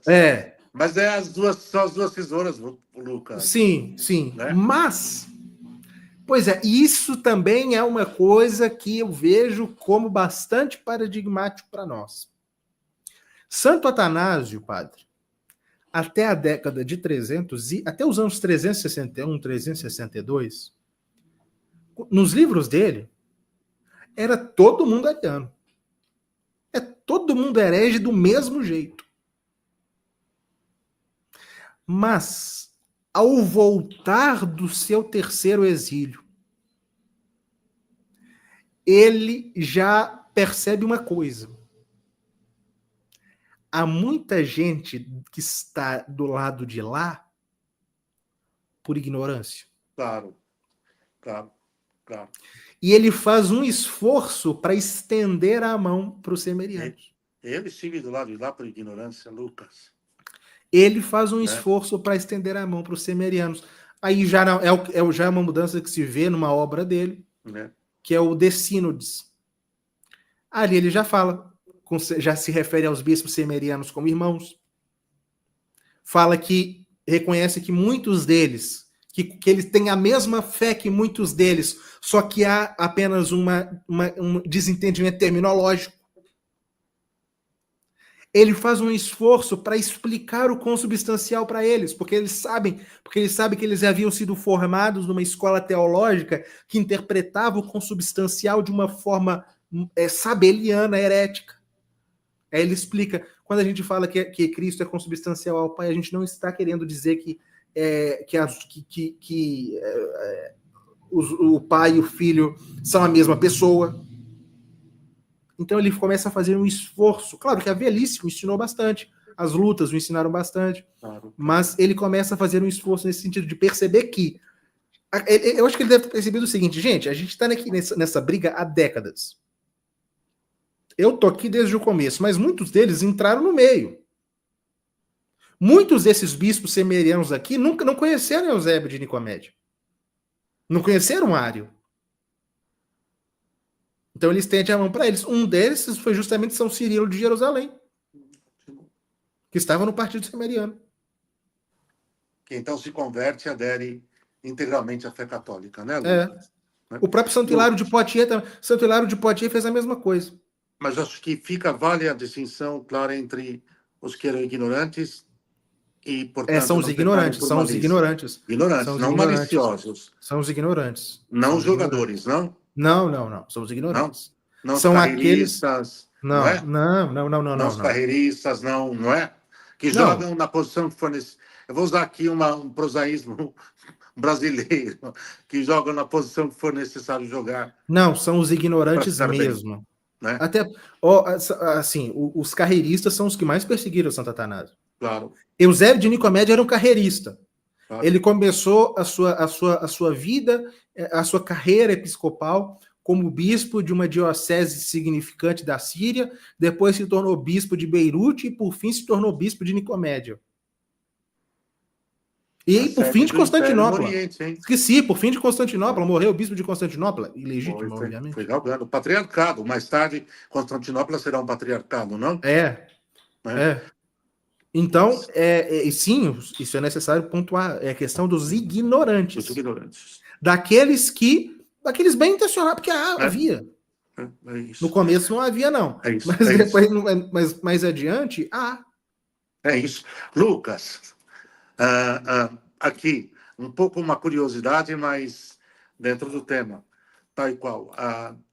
A verve do modernismo levado agora até as últimas consequências diante de tudo o que nós temos. Você está lançando o curso sobre Em Busca da Civilização Cristã. Poderia falar um pouquinho dele para nós agora? E aí, é claro que eu vou aproveitar, não posso perder a oportunidade, que foi a inauguração de Notre Dame. Eu estou indo para não chorar, que minha vontade é entrar em desespero vendo aquilo. Então, os dois, eu acho que já para fazer esse alinhavamento final, um pouquinho do curso Em Busca da Civilização e o que foi aquilo, hein? De eu arrepiar o vou, meu eu vou filho. começar falando de Notre Dame, que é o seguinte. Eu tive a respeito daquele fato, a minha impressão a respeito da inauguração de Notre Dame de Paris, a minha visão, a minha interpretação, ela é dupla, que é a seguinte. Dupla, Em mas não prim- dúbia, né? Não, dúbia não. Eu Dúbia vejo, não, dupla. eu via aquela situação sob dois ângulos diferentes. Claro. Em primeiro lugar, a minha conclusão é que a inauguração daquela igreja, com o mundo parando para ver, sem que as pessoas percebam, um tributo que a modernidade está prestando à cristandade. Ou seja, a modernidade se reconhecendo como inferior. Porque conquistou tudo que acha que conquistou, mas o mundo inteiro ainda volta o olhar para uma igreja erguida entre os séculos XII e XIII e dedicada à Santíssima Virgem Maria. E mais, eu Travou, acho que... Lucas. Travou entre os séculos XII e XIII. E dedicada à Santíssima Virgem Maria. E mais, eu acho que aquela igreja ter sido reconstruída como ela era, eu inclusive ouvi isso de um padre da tradição. E eu concordei com ele. Ótimo. Ela ter sido reconstruída do jeito que ela era foi um milagre. No dia do incêndio, Macron falou que iria reconstruir Notre Dame de acordo com os aspectos contemporâneos da nação francesa. Aí teve tudo quanto é projeto. Aí mandaram um projeto de reconstrução de Notre Dame com telhado de vidro, com os jardins suspensos, enfim. Mas foi o Senado francês que proibiu, decretando que a catedral deveria ser construída como ela era. Eu acho que isso quando eu vi até as cenas Verdade. de Paris iluminada à noite e os sinos de Notre Dame tocando, eu falei, no final das contas, isso aqui é uma demonstração de vitória da cristandade. Nesse aspecto, sim. Nesse aspecto, sim. Por outro lado, o clero lá fazendo papel de palhaço. Que eu fico pensando, que oportunidade que não seria aquela para um bispo de Paris fazer uma exortação à conversão à fé católica, né? O mundo todo está ali olhando. Não, mas chega a ser engraçado porque a igreja ela é reconstruída exatamente como era, mas um bispo vestido daquele jeito. O contraste salta aos olhos. Então, a minha interpretação desse fato é, por um lado, eu enxergo uma vitória, a superioridade da tradição católica, da civilização autenticamente católica, claro que com uma lembrança. Da cristandade, né, Lucas? Como uma lembrança, porque a cristandade não existe mais, mas como uma lembrança da cristandade. Claro, claro. Mas, ao mesmo tempo, a igreja desempenhando esse papel tão vergonhoso. É sobre isso. E o Em Busca da Civilização Católica? Bom, sim.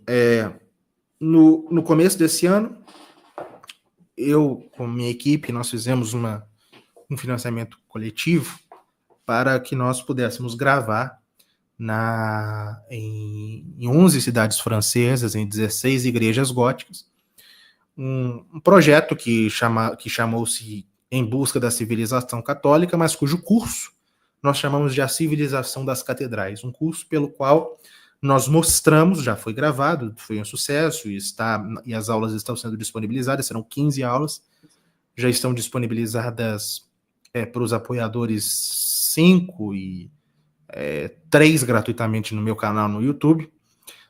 É um curso que mostra o que era a autêntica civilização católica através da sua expressão talvez mais pura, mais bela e mais perpétua, que são as grandes catedrais. Então, já temos disponíveis no meu canal 3 aulas, uma aula de introdução à cristandade e ao percurso que nós trilhamos no curso, uma segunda aula sobre o Antigo Testamento na catedral, uma terceira que foi ao ar ontem, que é sobre nosso Senhor Jesus Cristo enquanto rei da civilização medieval. Ele assim figura na catedral de modo bastante incontestável, e a quarta e última aula gratuita, que será disponibilizada, será amanhã no meu canal às 20 horas, sobre a Santíssima Virgem Maria.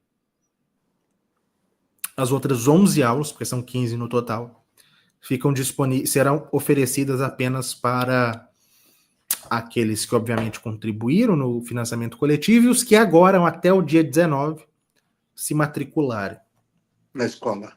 Não, nesse projeto. Curso, nesse projeto mesmo, Em Busca da Civilização Católica, separado da Escola de História da Igreja. Mas os que são alunos da escola terão também acesso?